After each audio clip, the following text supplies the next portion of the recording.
Human rights-based policing, or HRBP, is the practice of doing police or law enforcement duties in a manner that is fully compliant with international human rights norms and practices. It is also defined as the relationship between individual citizens and different social groups or sectors as claim holders, whose rights must be respected and protected by the police, and the police as duty bearers, who have the responsibilities to respect, protect, and uphold human rights. So, HRBP aspires to develop the capacity of duty bearers to fulfill their duties and commitments as human rights guards while empowering claim holders to assert their rights. Human rights are either a set of values centered on equality and justice that apply to all people in the world from the moment of their birth until the moment of their death. They hold true no matter what, who you are, what you believe, or how you live your life. To ensure that each person can live a life of dignity and one that is deserving of a human beings, this serves to protect and preserve each person's humanity. They respect our right to choose how to spend our lives and how to maximize our potential as people. Number 1. Number of personnel with basic and advanced training in human rights, like basic human rights modules in mandatory and special courses, and additional human rights seminars, workshops, and training conducted by CHR. Additional human rights seminars, workshops, training conducted by NGOs and foreign organizations. Number 2. Number of detention facilities or locked-up cells inspected, like separate facilities for men, women, and children, and availability of written and digital computerized detained information database. Number 3. Number of reported cases of human rights violation, alleged excessive use of force, illegal arrest, illegal detention, summary killings, and enforced disappearance, referred to police station. Number 4. Number of reported cases of human rights violation investigated. Number 5. Display of posters and information materials on rights of persons arrested, detained, or under investigation by Republic Act 7438 in the police station and other PNP offices. Number 6. Activation of human rights desk and designation of human rights desk officers, or HRDO, like workflow of contact details of concerned units like offices and reporting alleged in human rights violation, and human rights promotion and action plan. Number 7. Coordination with Barangay Human Rights Action Officer, or also known as BHRAO. That's all, thank you. Good day. So I'm going to explain to you the steps in receiving, taking actions of complaints of alleged human rights violations. First thing we should do is politely greet the complainant or any person that approaches the human rights desk. State your ground, your name, and then ask the complainant or person about his specific need or purpose for approaching your desk. Second, evaluate the complaint during the initial interview to determine whether it concerns of alleged violation of human rights or if it is normal complaint that belongs under the responsibility of another desk, such as the investigation desk, women and children protection desk, and etc. 3. Assess whether the allegation relates to an alleged enforced disappearance, an extralegal killing, torturing, making an unjustified arrest, or using excessive force by a law enforcement and or a police officer.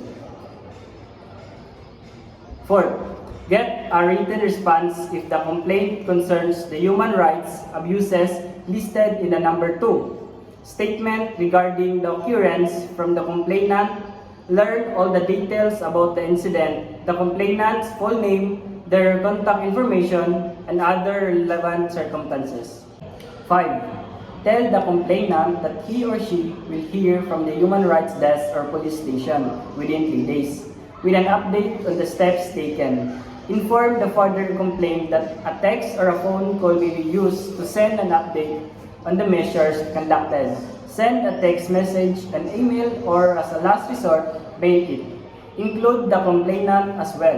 Include your official tax, phone, email, and other contact information details. Lastly, thank the complainant for reporting the occurrence of suspected violation of human rights. Express assurances that the Human Rights Desk will carefully watch the measures that the complaint will be handled by the proper government agencies or police units, or a report of an alleged violation of human rights.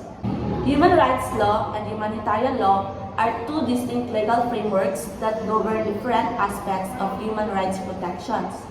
Human rights law refers to the body of international law that aims to protect and promote the inherent dignity and worth of every human being. It sets out the basic rights and freedoms that every person is entitled to, such as the right to life, freedom of expression, freedom from torture, and the right to a fair trial. Human rights law applies to everyone without exception and is binding on states that have ratified human rights treaties. On the other hand, humanitarian law, also known as the law of armed conflict, is a set of rules that regulate the conduct of armed conflicts. Its primary purpose is to protect civilians and other non-combatants during times of armed conflict, while also ensuring that combatants are treated humanly. Humanitarian law applies only in situations of armed conflict, whether international or non-international, and is binding on all parties to the conflict, including non-state armed groups. What is the importance of humanitarian law in our country?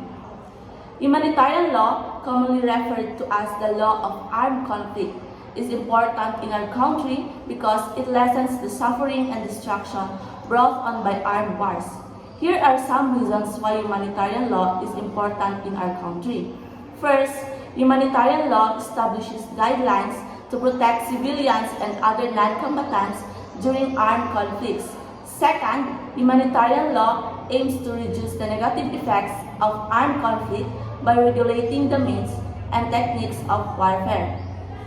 These are some of the reasons why humanitarian law is important in any country. The employment of certain weapons like as chemical and biological weapons and certain methods such as attacks on cultural property are both prohibited by law. Third, detainees and prisoners of war are protected. Humanitarian law outlines guidelines for how detainees and prisoners of war should be treated, including the right to fair treatment and protection from torture and other forms of mistreatment. And lastly, humanitarian law requires all sides to the conflict to treat the injured and ill irrespective of their allegiance to ensure responsibility. International Humanitarian Law, or IHL, also known as the Law of Armed Conflict or the Law of War, is a set of rules and principles that aim to limit the effects of armed conflict and to protect people who are not taking part in the hostilities, such as civilians, medical personnel, and prisoners of war. The origin of IHL can be traced back to ancient civilizations, where customary rules were developed to regulate the conduct of warfare. However, modern IHL has its roots in the mid of 19th century, when the first Geneva Convention was adopted in 1864, followed by additional conventions in 1906, 1929, and 1949. The purpose of IHL is to mitigate the suffering caused by the armed conflict and to protect individuals who are not taking part in the hostilities. It seeks to balance the military necessity of combat operations with the humane treatment of individuals affected by armed conflict.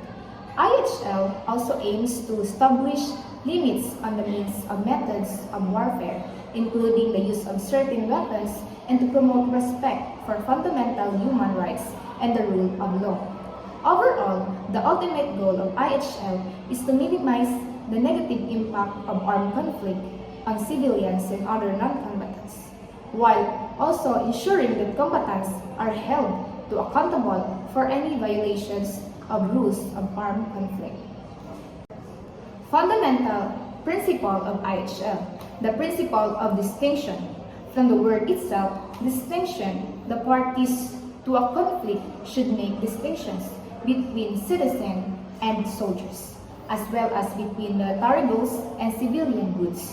Attacks that are not targeted towards a specific military are said to as indiscriminate.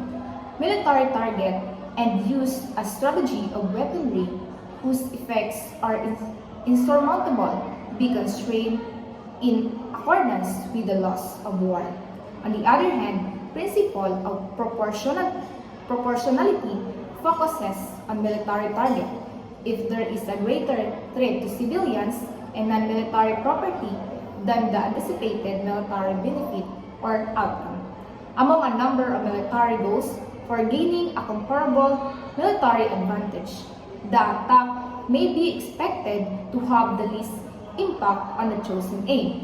Both individuals and civilian teams are in danger. The principle of limitation, then, is the fundamental principle that the parties to conflict have the ability to select the means of techniques of there are limits to combat.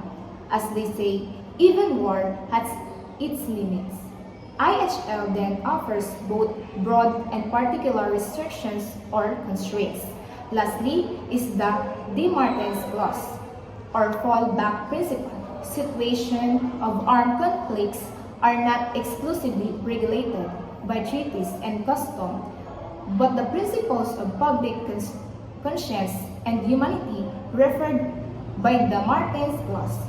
In the other words, the principles of public conscience and humanity should be the guiding notions in framing the appropriate application of international humanitarian law. To conclude all, these principles is to minimize the negative impact of armed conflicts on the civilians and other non-combatants, while also ensuring that combatants are held to accountable for any violations of the rules and armed conflict. International humanitarian